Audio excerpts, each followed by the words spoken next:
예수는 감람산으로 가시니라. 아침에 다시 성전으로 들어오시니 백성이 다 나오는지라 앉으사 그들을 가르치시더니 서기관들과 바리새인들이 음행 중에 잡힌 여자를 끌고 와서 가운데 세우고 예수께 말하되 선생이여 이 여자가 간음하다가 현장에서 잡혔나이다.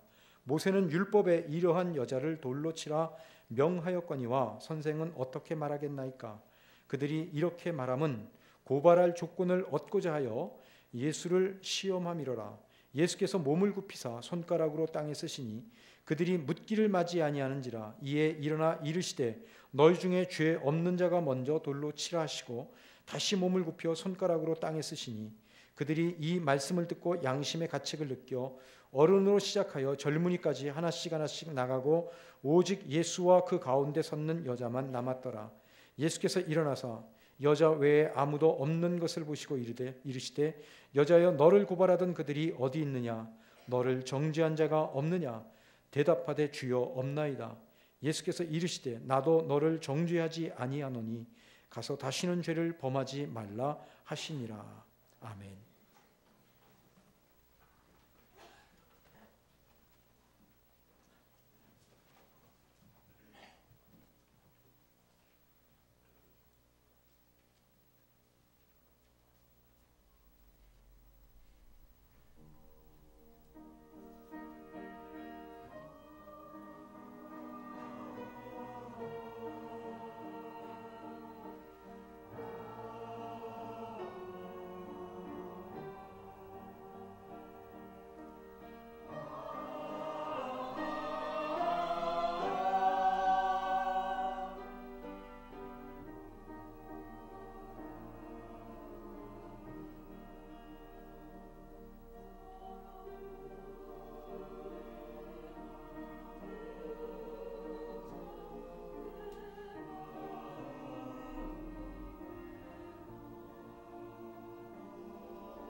여러분들의 삶 속에는 언제나 하나님의 크신 능력을 풍성하게 느껴갈 수 있는 아름다운 삶의 모습만 가득했으면 좋겠습니다. 특히 우리가 이 세상을 살아갈 때 우리의 연약한 모습 속에서 더욱더 우리의 능력이 되시는 하나님의 그 뜨거운 손길, 사랑의 손길을 경험해가는 모습들이 많이 있었으면 좋겠습니다. 그래서 여러분들 모두의 삶 속에 살아계신 그 하나님에 대한 분명한 확신과 경험으로 가득한 삶이 넘쳤으면 좋겠습니다. 우리 약할 때 강함 대신에 다 같이 한번 찬양하겠습니다.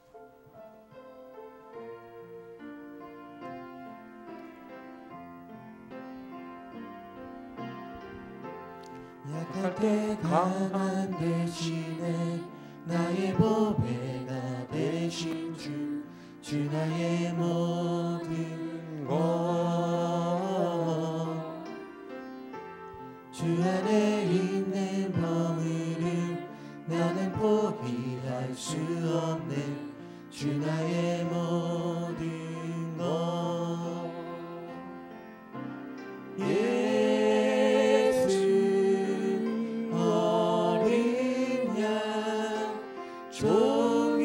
존귀한 이름 예수, 어린 양 존귀한 이름, 십자가 죄사하셨네. 주님의 이름 찬양해. 주 나의 모든 것, 쓰러진 나를 세우고 나의 빈잔을 채우네. 주 나의 모든 것, 예수 어린 양 존귀한 이름, 예수 어린 양 존귀한 이름. 아버지, 사도 바울이 고백했던 것처럼 내가 약할 그때가 가장 강함이라는 고백이 우리 모두의 고백이었으면 정말 좋겠습니다. 그래서 몸의 가시와 같이 힘들고 어렵고 아픈 순간일지라도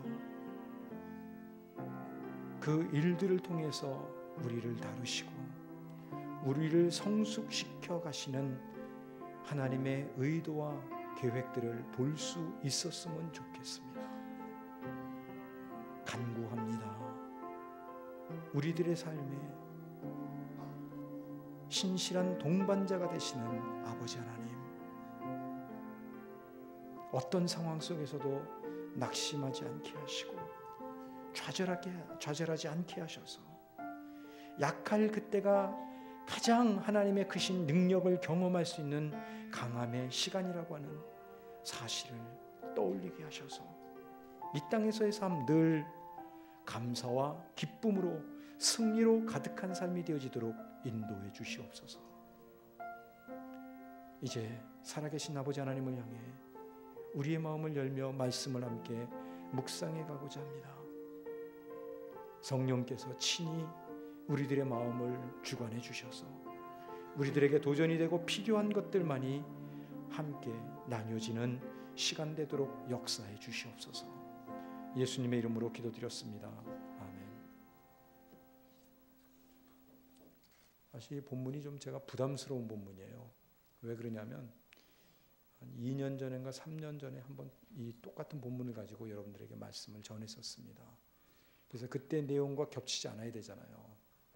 내용을 피해야 되는 걸 가지고 말씀을 드려야 되기 때문에 조금 좀 어려움을 느끼고 부담을 느끼는 본문입니다. 그렇지만 작년 초부터 계속해 왔던 강해이기 때문에 이 본문만 좀 빼놓고 지나가는 것도 또 좀 그런 것 같아요. 그래서 오늘 다시 살펴보기로 하겠습니다. 미국의 지미 카터 대통령이 대통령 시절에 한 기자로부터 질문을 받았습니다. 대통령님께서는 마음에 여자를 품고 좋지 못한 생각을 한 적은 없었습니까? 이 질문을 받은 카터 대통령은 순진하게도 이렇게 대답을 했다 그럽니다. 예, 저도 가끔은 마음으로 음욕을 품고 간음을 하는 일들이 있었습니다. 우리 기독교 안에서와 우리 성도님들이 들었다면 정말 솔직하고 정직한 대답이라고 했겠지요. 그렇지만 호시탐탐 다른 사람의 약점을 찾아내서 매스컴에 떠들어대고 참소하는 사람들에게는 결국 기회를 제공한 셈이 되고 말았습니다.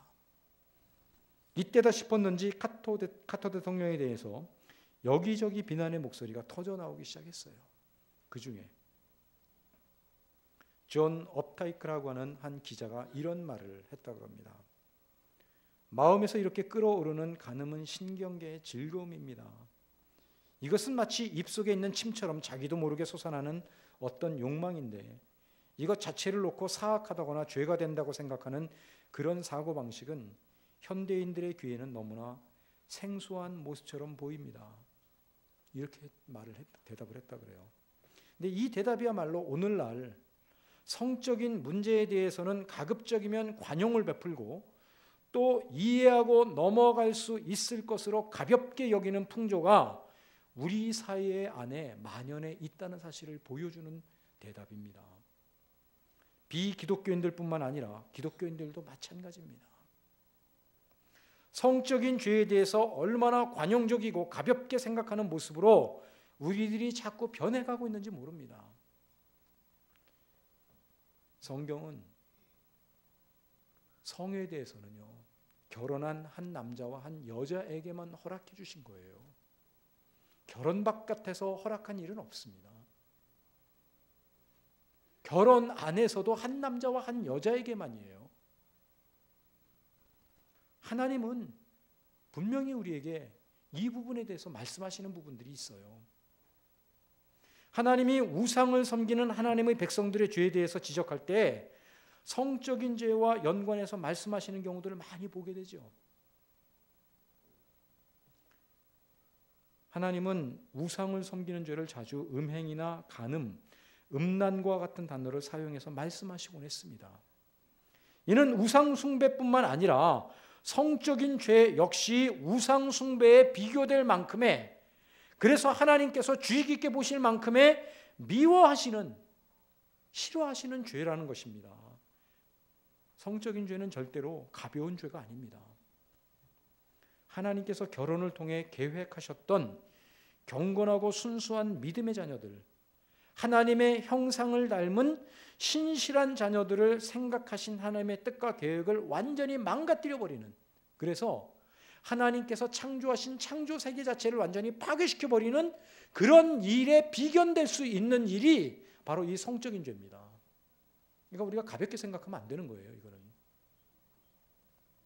오늘 주제는 음행을 하다가 현장에서 붙잡힌 한 여인에 대한 이야기가 나옵니다.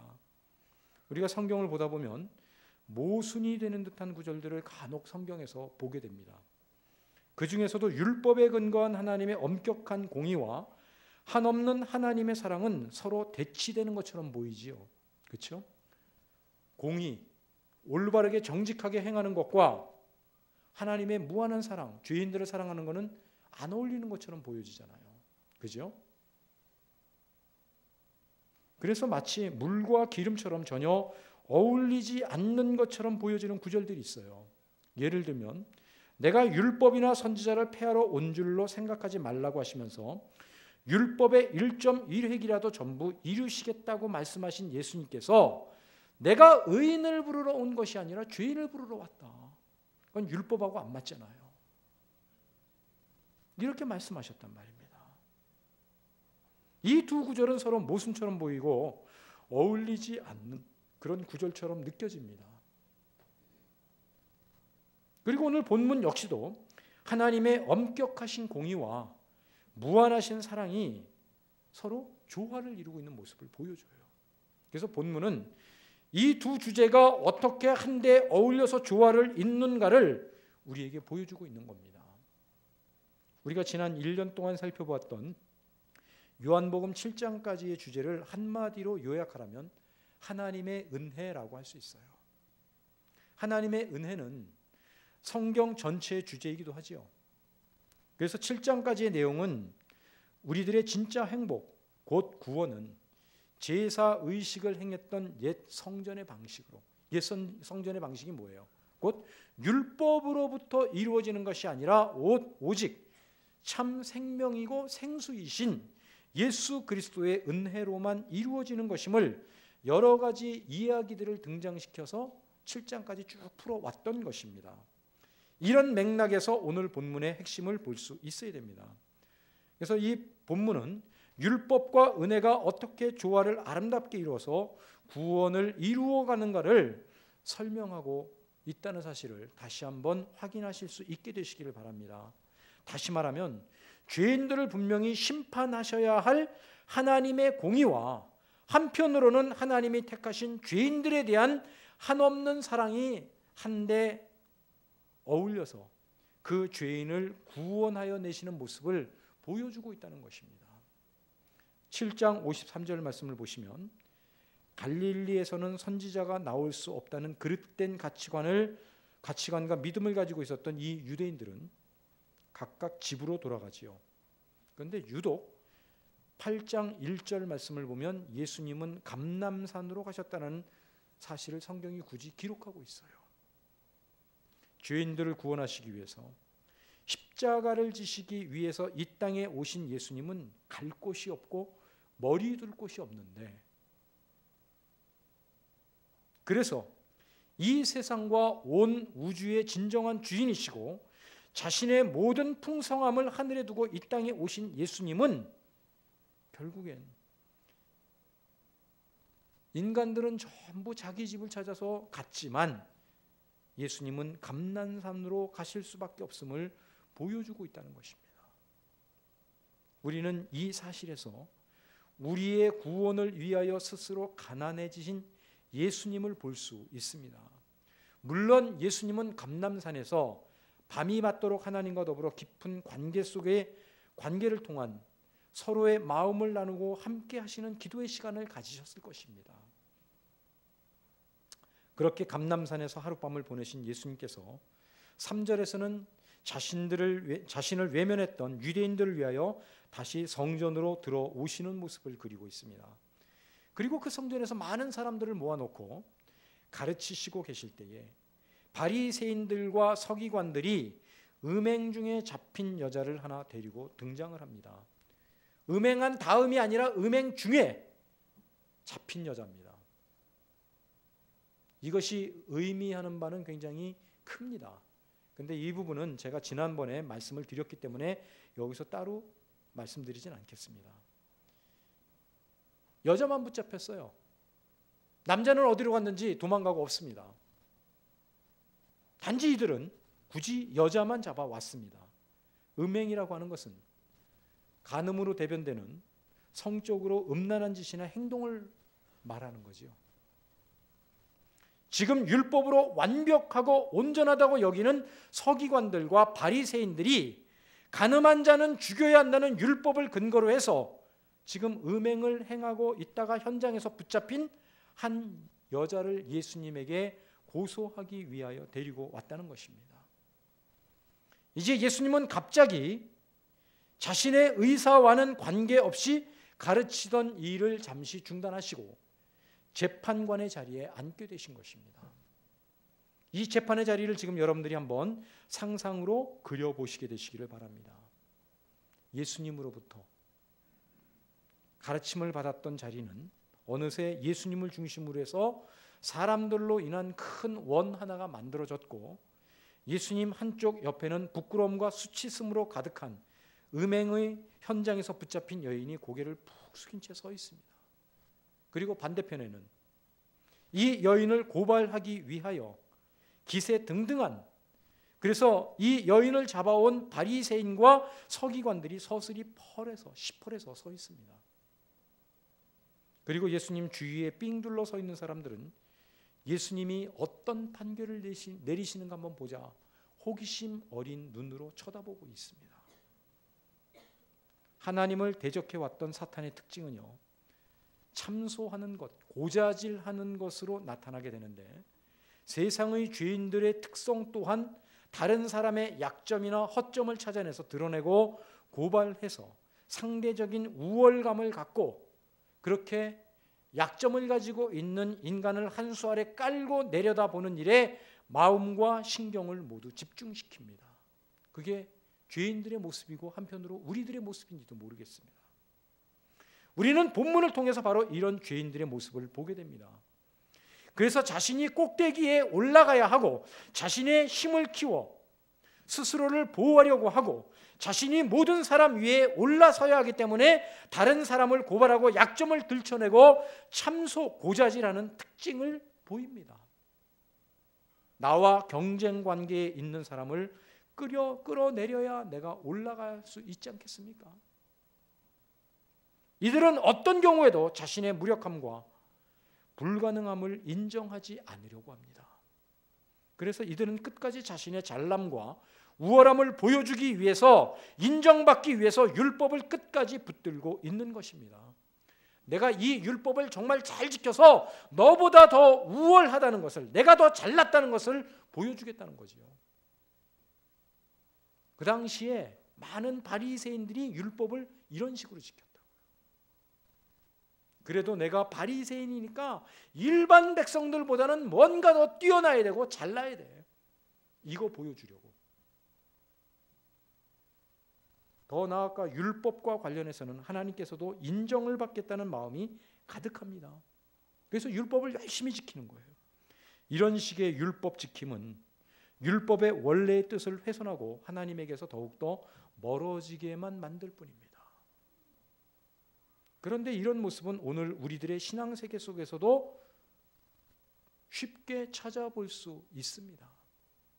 하나님께 인정받기 위해, 다른 사람들에게 인정받기 위해 신앙생활을 하는 모습이 있다면 그것은 예수님 당시 바리새인들과 똑같은 모습이 될 수 있다는 거지요. 그래서 그들은 죄를 드러내고 예수님의 십자가로 말미암아 구원을 받을 수밖에 없는 필연성을 깨닫게 하기 위해서 주셨던 율법을 구원에 이르는 사다리쯤으로 생각하게 되는 것입니다. 율법을 지키는 이유가 바로 여기에 있었어요. 이렇게 열심히 율법을 지키면 하나님에 대하여 떳떳한 마음도 생기고 이제는 하나님의 복을 받을 수 있는 자격을 갖추었다는 자신감과 더불어 자신의 자존심도 지키고 다른 사람들로부터 존경까지 받게 되는 일석이조의 득됨을 얻을 수 있다고 생각한 것입니다. 여러분들 안에는 이런 모습 없어요? 열심히 봉사하고 신앙생활을 해가는 모습 가운데 이런 모습 없냐고요. 내가 무언가를 행함으로 하나님으로부터 인정받겠다, 인정받을 만한, 칭찬받을 만한 짓을 했다라는 것 때문에 자부심을 느끼는 그런 모습 없습니까? 그런데 하나님이 우리에게 요구하시는 건 뭐지요? 철저한 자기 부인이죠. 우리가 이 부분에 대해서 얼마나 자주 많이 이야기를 해왔습니까? 나라는 존재는 정말 하나님 앞에서 아무것도 아닌 nothing. 그거 아닙니까? 하나님의 은혜가 안 되면 안 되는 우리들 아닙니까? 그래서 우리는 더욱 하나님께 매달릴 수밖에 없고 하나님과의 관계를 사모하는 것 아닙니까? 성도들인 우리들이 이 땅에서 끊임없이 행해야 할 일은 자기 부인입니다. nothing. 그런데 제가 경험해 보지만은요, 자기 부인이 얼마나 어려운지 몰라요. 내가 죽은 것 같은데 어느 순간인가 보면 또 살아나 있고 또 살아나 있고, 언성이 높아지고 기회와 틈만 있으면 자꾸 내가 앞서게 되고 나서게 되는 모습을 수도 없이 반복하며 살아갑니다. 그래서 올해도 저는 여전히 나를 죽이는 싸움을 할 수밖에 없고, 여러분들 또한 새해에도 여전히 자신을 죽이는 싸움을 하셔야 될 것입니다. 이 부분에 대해서 우리가 잠시라도 방심하거나 긴장의 끈을 놓으면 안 됩니다. 오늘 본문을 보면 지금 많은 사람들이 예수님을 중심으로 모여 있지요. 그런데 그 많은 사람들 중에 오직 한 사람만 자신이 참된 죄인임을 알고 고개를 숙이고 있습니다. 그래서 모든 사람이 다 도망가고 이 한 사람만 구원에 이르는 결과로 나타나게 됩니다. 자신이 죄 지은 것이 많은 사람들 앞에 드러났기 때문에 죄인이라고 고백하는 것이 아니라, 비록 그렇게 해서 수치를 당하고 부끄러움을 당하는 모습으로 서 있지만 정말로 자신이 잘못한 것을 인정하고 예수님 곁에 남게 된다면 그 사람만 구원을 얻게 된다는 것을 본문이 우리에게 보여주고 있는 거예요.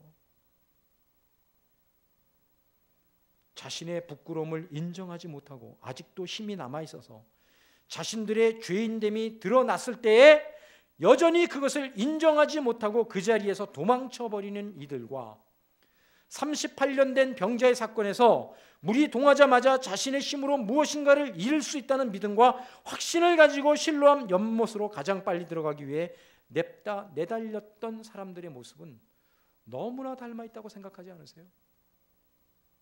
내가 뭔가 내 힘으로 이룰 수 있다. 아직도 자신이 죽지 못해서, 그래서 죄인으로 다 드러났지만 죄인됨을 인정할 수 없어서 여전히 자신의 힘으로 무엇인가를 해보고 이루겠다는 이 마음의 자세가, 죄 없는 자가 돌로 치라 그랬을 때 하나둘씩 다 도망갔던 사람들이나 실로암 연못에 가장 빨리 들어가기 위해서 모든 사람 다 제껴놓고 냅다 뛰달렸던 사람, 똑같은 거예요. 똑같은 거.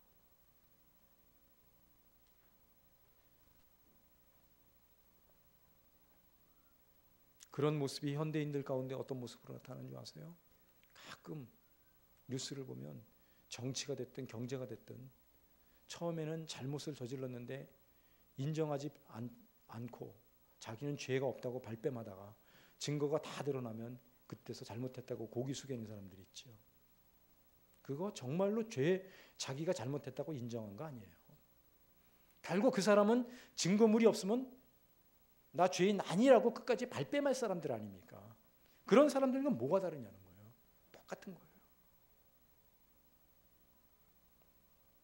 분명히 이 사건 속에서 자신들의 죄가 전부 드러난 자들, 곧 여인과 음행하다가 현장에서 발각이 되었지만 도망쳐버린 남자, 그리고 이 여인을 죄인으로 끌고 하나님 앞으로 온 자들, 예수님 주위에 있다가 예수님이 어떻게 재판하시는가를 보려고 했던 자들, 모두가 죄인입니다. 그래서 그 죄가 다 드러나 버렸습니다. 어떻게 해요? 죄 없는 자가 돌로 치라 그러니까 슬그머니 양심의 가책을 받아갖고 하나씩 다 떠났잖아요. 결국 자기가 죄인이라는 거 아닙니까? 죄가 드러난 거죠. 그런데 그들은 도망해버렸고 그 와중에 자신들의 죄가 이렇게 드러났지만 그 자리에서 겨우 도망쳐 내가 누구인지 다른 사람들이 알아보지 못하게 되었으니 나는 복받은 자가 분명하다고 생각들 했을 겁니다. 그러나 그들이 그런 생각을 했다면 그건 복이 아니었음을 우리는 압니다. 이렇게 자신의 죄가 드러났음에도 불구하고 자신의 최면 때문에, 죄책감 때문에 다른 이유로 그 자리를 떠난 자들은 결국 영적으로 전부 죽은 자들입니다. 죄가 죄로 드러나게 되면 다윗이 나단 선지자의 책망 앞에서 모든 문무백관이 있는 자리에 수치와 창피를 당할 걸 무릅쓰고 그 앞에 무릎을 꿇고 자기의 죄를 자복했던 그런 모습이 있어야 된다는 거예요.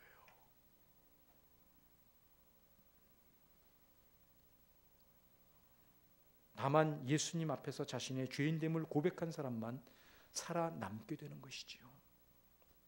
참수하는 자들이 여인을 끌고 와서 예수님에게 고발을 하자 예수님은 갑자기 허리를 굽혀 땅바닥에 무언가를 쓰기 시작하십니다. 예수님 무엇을 쓰셨을까요? 무엇을 썼을까요? 어떤 사람은 이 여인의 집을 다녀간 사람들의 이름을 쓰셨다고도 하고 어떤 사람은 율법을 쓰셨다고도 하는데 무엇을 쓰셨던 간에 성경이 자세하게 밝히지 않고 있으니 억지로 추측해서 꿰어 맞출 필요는 없을 것 같습니다. 만약 이때 쓰셨던 그 글자 내용이 정말 중요했다면 성경은 자세하게 기록을 해 놓았겠지요. 그러나 성경이 침묵하는 것으로 보아서 우리가 억지로 그 내용을 해석할 필요는 없다는 것입니다. 그러나 오늘 본문을 가만히 들여다보면 예수님께서 무언가를 쓰신 행위를 통해 과거 구약의 사건 중에 일어난 어떤 한 사건을 떠올리게 하는 모습을 보게 됩니다. 그리고 이제 예수님은 다시 허리를 일으켜 세워서 레위기서에서 기록한 바를 따라 너희 중에 죄 없는 자가 돌로 치라고 말씀하시고 다시 허리를 굽혀 땅에다가 무언가를 또 쓰십니다. 하나님의 공의가 선포된 거예요. 죄 없는 자가 돌로 쳐라. 하나님의 공의가 선포된 겁니다.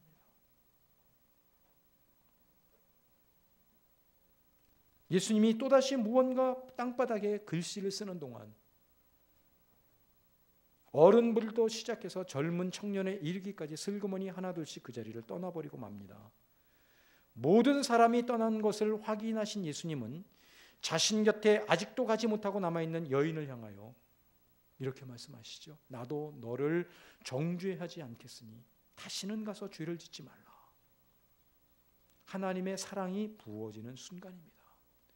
돌로 치라고 하심으로써 하나님의 공의를 선포하셨다면 나도 너를 정죄하지 않겠다고 하심으로써 하나님의 사랑을 부은 것입니다. 이와 같은 공의와 사랑이 함께 선포되어졌던 사건이 구약에도 있었다는 사실을 우리가 찾아낼 수 있어야 돼요. 우리가 본문을 보다 정확하게 읽어낼 수 있는 키와 같은 단어는 바로 본문 8절에 나오는 다시라고 하는 단어입니다. 다시 몸을 굽혀 손가락으로 땅에 쓰시니 이와 비슷했던 사건, 곧 하나님이 직접 쓰시고 또다시 쓰셨던 사건이 뭐예요? 하나님이 직접 손가락으로 뭔가 쓰셨잖아요. 구약에 보면 하나님이 손가락으로 쓰셨던 게 3번 나와요. 3번. 3번 나오는데 2번을 쓰신 거는 딱 1번밖에 없어요. 뭐예요?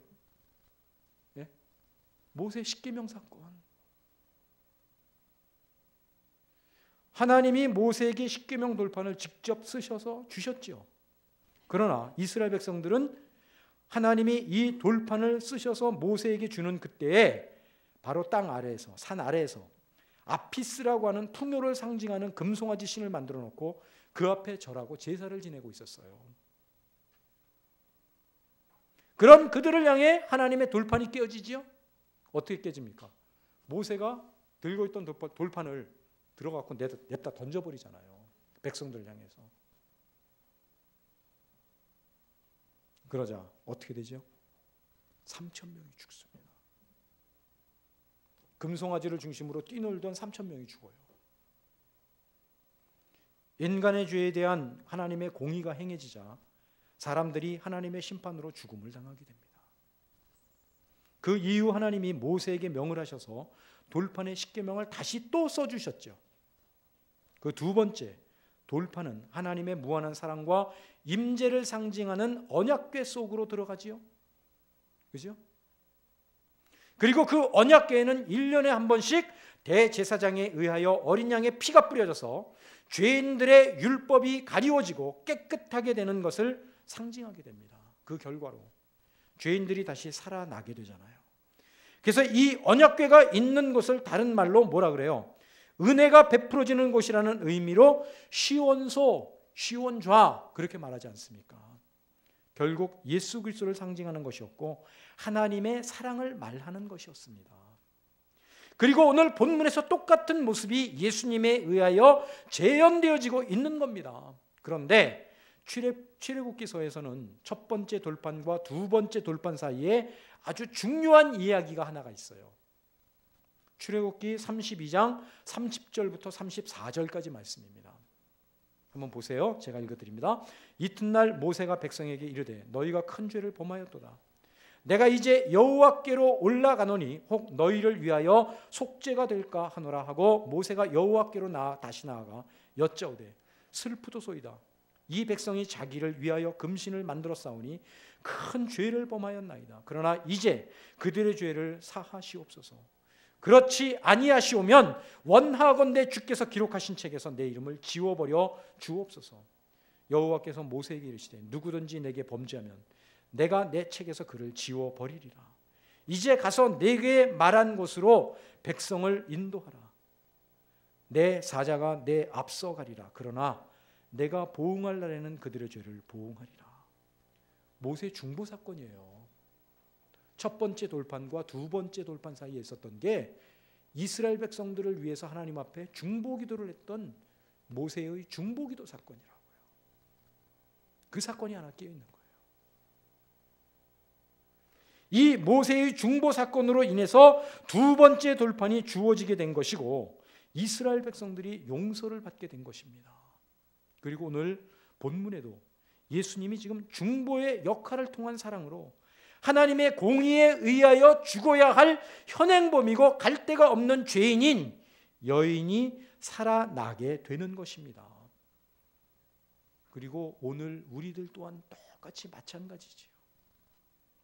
우리들이 지금 이 자리에까지 올 수 있었던 것은 우리 자신의 어떤 결정이나 감격이나 경험에 의한 것이 아니라 예수 그리스도께서 십자가라고 하는 사랑의 중보 역할과 지금도 우리를 위하여 간절하게 드려지는 중보 기도가 그 모든 것을 가능하게 하시는 하나님의 집념과 하나님의 열심과 하나님이 한 번 하신 약속은 반드시 지키시는 신실하심이 함께 어울려져서 이루어진 결과입니다. 그 결과가 오늘 이 자리에 있는 여러분들인 거예요. 그 결과가. 그러나 이 모든 것을 엄밀하게 따지고 보면 아버지와 자녀라고 하는 사랑의 관계 안으로 우리를 인도하고 싶어 하시는 하나님의 열심, 그 뜨거운 사랑이 예수님을 이 땅에 보내신 것이고 십자가를 지게 하신 것이겠지요.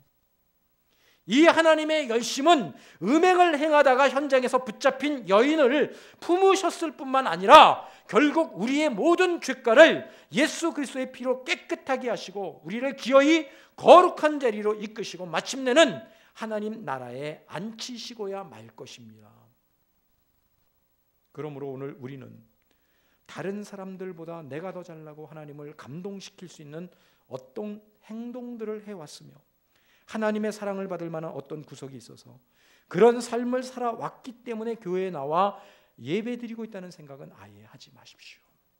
엄밀하게 따지면 우리는 하나님 사랑의 포로가 되고 하나님의 은혜의 역사에 사로잡혀와 있는 열매들입니다. 하나님의 사랑의 열매들이 바로 우리들이라는 거예요. 얼마나 놀라운 하나님의 사랑입니까? 이 열매들은 마침내 하나님의 또 다른 열심에 의하여 그분의 나라에 입성하게 될 것이고 그분을 만나게 될 것입니다. 그러므로 오늘 우리들의 삶을 되돌아볼 때 그리고 우리의 삶의 미래를 생각해 볼 때 감사할 것 이외에는 아무것도 없는 것입니다. 이처럼 우리와 사랑의 관계를 맺으시려는 하나님의 사랑은 놀라운 것입니다. 따라서 하나님의 열심으로 인하여 그의 아들 예수 그리스도께서 중보자가 되사 피를 흘려 하나님과의 관계를 회복하셨다는 것은 우리에게 얼마나 큰 힘이 되고 은혜가 되는지요. 그 사실을 여러분들이 이 시간 기억하셨으면 좋겠습니다. 그러므로 우리들은 항상 주어진 삶 속에서 우리를 향하신 하나님의 사랑, 하나님께서 우리를 얼마나 사랑하고 계시고 우리를 향한 하나님의 열심이 얼마나 우리를 뜨거운 삶으로 인도해 가시는지를 발견하고 고백하면 되는 것입니다. 그분은 우리를 너무나 사랑하셔서 우리를 직접 지명하여 부르셨습니다. 그래서 이 자리에 앉을 수 있게 된 것입니다. 그러므로 우리들의 삶 자체를 하나님 앞에 내려놓고 그 하나님의 사랑으로 살아갈 수 있도록 날마다 우리를 은혜로 돌보시고 품고 계시는 하나님의 그 열심을 볼 수 있도록 간구하며 그 감격 속에서 살아가시는 여러분들 되시기를 주님의 이름으로 축원합니다.